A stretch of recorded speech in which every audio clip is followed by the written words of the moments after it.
আন্তর্জাতিক অপরাধ ট্রাইব্যুনালে আজকে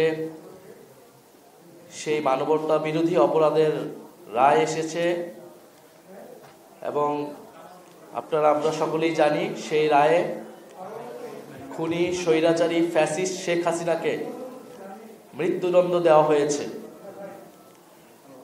আমরা এই রায়কে স্বাগত জানাই।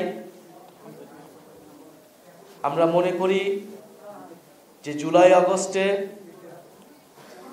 যে ন্যায় বিচারের জন্য আমরা লড়াই করেছিলাম, আমার ভাই আবু সাঈদকে যেদিন হত্যা করা হয়েছিল 16ই জুলাই, সেদিন আমরা শপথ নিয়েছিলাম এই হত্যার বিচার আদায় করেই ছাড়বো আমরা।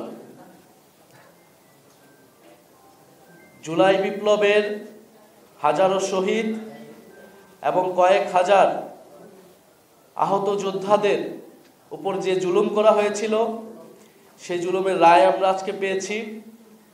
বিগত 16 বছর ধরে শেখ হাসিনার নেতৃত্বে আওয়ামী লীগ বাংলাদেশের সাধারণ মানুষের উপরে যে জুলুম নির্যাতন করেছিল, গুম, খুন, মানবাধিকার হরণ, ভোটাধিকার হরণ সহ পিলখানা হত্যাকাণ্ড, শাপলা গণহত্যা এবং জুলাইয়ের গণহত্যা, এই সব কিছুর বিচারের রায় আজকে আমরা পেয়েছি।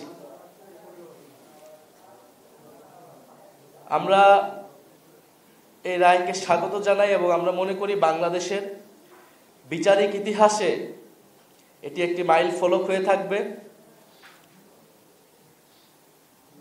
তবে আমরা শুধু এই রায়েতেই সন্তুষ্ট নয়, আমরা সেদিনই সম্পূর্ণভাবে সন্তুষ্ট হব যেদিন এই রায় কার্যকর করা হবে।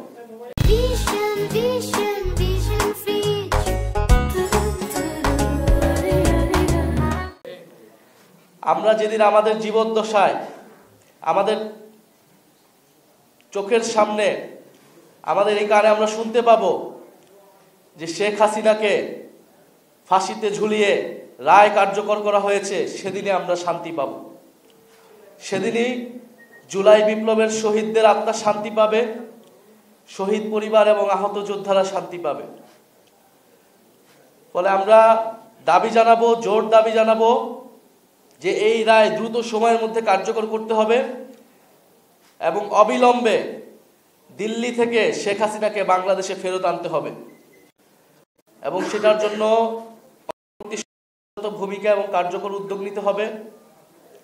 আমরা শুনতে পেয়েছি অন্তর্বর্তী সরকারের নিরাপত্তা উপদেষ্টা ভারত সফর করছেন।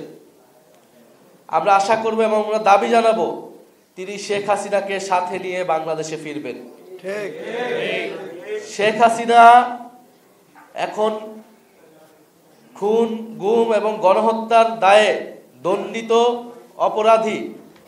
শুধু বাংলাদেশ নয়, পৃথিবীর ইতিহাসে নিকৃষ্টতম খুনি, রক্তপিপাসু ফ্যাসিস্ট হিসেবে শেখ হাসিনা পরিচিতি লাভ করেছে। ফলে শেখ হাসিনার বিচারের মধ্য দিয়ে শুধু বাংলাদেশ নয়, পৃথিবীর ইতিহাসে যত স্বৈরাচার ফ্যাসিস্ট শাসকরা রয়েছে তার বিচারের এক দৃষ্টান্ত হয়ে থাকবে। ফলে আমরা এটি দাবি জানাচ্ছি যে আমাদের শেখ হাসিনার এই রায়কে, আন্তর্জাতিক অপরাধ ট্রাইব্যুনালের রায়কে দ্রুত সময়ের মধ্যে কার্যকর করতে হবে। আগামী 1 মাসের মধ্যে শেখ হাসিনাকে বাংলাদেশে ফেরত আনে এই রায় কার্যকর করতে হবে।